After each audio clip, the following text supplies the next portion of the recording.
સોનાના ખરીદી અને વેચાણના ભાવમાં જોવા મળી રહ્યો છે મોટો ફરક। જે આ છેલ્લા ઘણા દિવસોથી સોનાના ભાવ સ્થિર ન રહેતા જ્વેલર્સ ઓછા ભાવે ગ્રાહકો પાસેથી સોનું ખરીદી રહ્યા છે।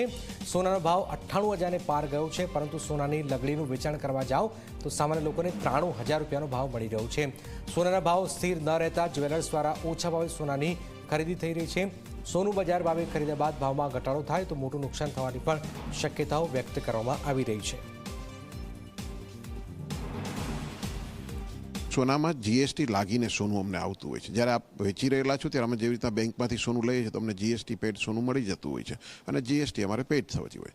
જ્યારે અમે કોઈ પણ પાસેથી સોનું પાછું લઈએ છીએ ત્યારે એ જીએસટી પેડ અમે રિટર્ન નથી કરી શકતા હોતા, તો એટલો જે રેટનો જે ડિફરન્સ છે એ ડિફરન્સ એમાં રહેવાનો જ છે। અને અત્યારે અનિશ્ચિતતાનું માહોલ છે। લોકો જે સોનાનો ભાવ છે અત્યારે એકદમ સતત વધે છે, પછી પાછું ક્યારેક સતત ઘટવાનો પણ ચાન્સીસ રહે, તો એ જે માહોલ જે છે એના ધ્યાનમાં લઈને અત્યારે જે સોનાના ભાવમાં લેવામાં અને વેચવામાં થોડો ડિફરન્સ આપ જે જોઈ રહેલા છો એવો ડિફરન્સ અત્યારે ચાલી રહ્યો છે। થોડી દેરમાં